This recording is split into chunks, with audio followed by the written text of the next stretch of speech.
আর কিছুজন ভাবছে যে বাড়িতে বসে আমরা পড়াশোনাটা করি, কারণ এখানে অলরেডি নোটিফিকেশনের তোড়জোড় তো ভিতরে ভিতরে একটা হচ্ছে। তো সেই নোটিফিকেশন দিলে আমরা যেন শান্তিতে দ্বিতীয়বার পরীক্ষা দিয়ে আবার চাকরি পেতে পারি। একটা ধ্রুব সত্য এবং বাস্তব বিষয়কে তুলে ধরি।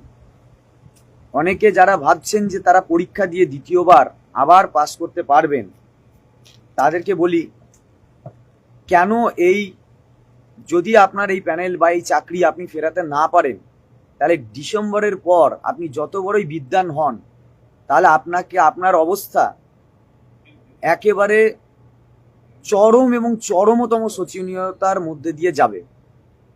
সেটা ভালো করে যুক্তিসঙ্গত এবং আইনসঙ্গতভাবে বোঝার চেষ্টা করুন। প্রথম, ধরুন নোটিফিকেশন পাবলিশ হলো, ধরুন পরীক্ষা শুরু হলো, পরীক্ষার বিজ্ঞপ্তি এলো, আপনি ভাবলেন যে আমি পরীক্ষা দেব। কত নম্বর পরীক্ষা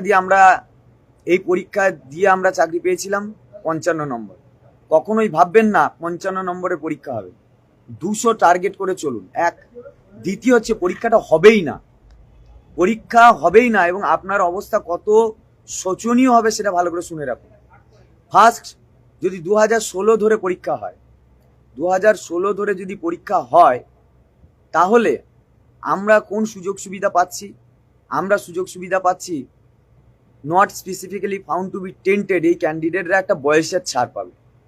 আচ্ছা, 2016 যারা ওয়েটিং ক্যান্ডিডেট ছিল এবং যাদের এজ চলে গিয়েছে, তারা কি বসে থাকবে? খবর নিয়ে দেখুন, তারা অলরেডি রেডি হয়ে গিয়েছে দ্বিতীয়বার কেস করার জন্য। আর যারা আমাদের বিরুদ্ধ উকিল, যারা আমাদের বিরুদ্ধে বিভিন্ন সওয়াল জওয়াল করেছে, তারাও প্রস্তুত আছে যাতে কোনোভাবেই পরীক্ষা আর দ্বিতীয়বার না নেওয়াতে পারে। তাহলে বিধানসভা ভোট, সেইটাকেও কিন্তু যাতে সেই সময় যাতে সরকার কোনোভাবে কোনো পরীক্ষা না নিতে পারে, সেই পরিকল্পনা কিন্তু রেডি। এক। আবার সরকার নিশ্চিত রূপেই চাইছে যে পরীক্ষা নেওয়া মানেই সে নিজে একেবারে ধুয়ে মুছে পরিষ্কার হয়ে যাওয়া। তাহলে এই একটা গেল। দ্বিতীয়, যদি 16 ছাড়াও সবটা নিয়ে, মানে বর্তমান নিয়েও যদি পরীক্ষা হয়, বর্তমান ব্যবস্থা নিয়েও যদি সবটা নিয়ে যদি পরীক্ষা হয়, তারপরেও কিন্তু কেস হবে, তারও অনেক গ্রাউন্ড অলরেডি রেডি, এবং সেটা নিয়েও চর্চা শুরু হয়েছে।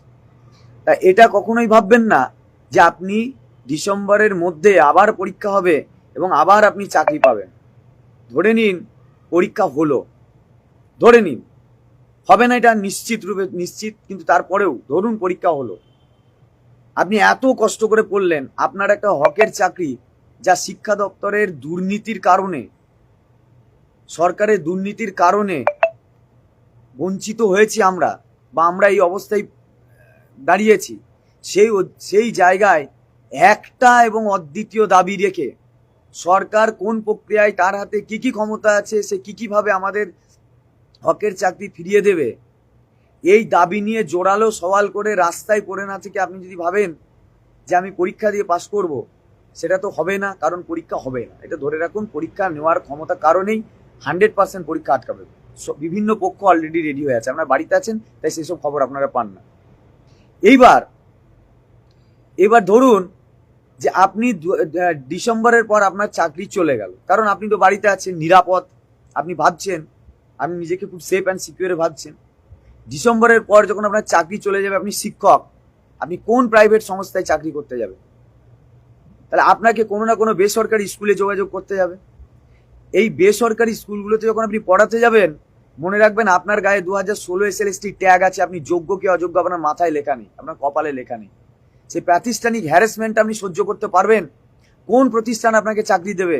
কলঙ্কিত শিক্ষক বলে আপনার অবস্থানটা কোন জায়গায় থাকবে? যদি এইটা উপলব্ধি করতে পারতেন, তাহলে নিশ্চিত রূপে আজকে বাড়িতে বসে থাকতেন না।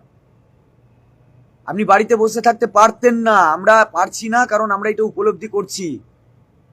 যারা দূর পর্যন্ত দেখে, তারা অতিরিক্ত সক্রিয়তা দেখায়, মার খেয়ে, লাঠি দেখে, তারা একেবারে কোনোভাবেই ছেড়ে যেতে চায় না, কারণ এটাই 2016 SLSTর ক্যান্ডিডেট হিসাবে আপনি কোনো জায়গাতেই চাকরি পাবেন না, আপনাকে কোনো প্রাইভেট সেক্টরও আপনাকে চাকরি দেবে না।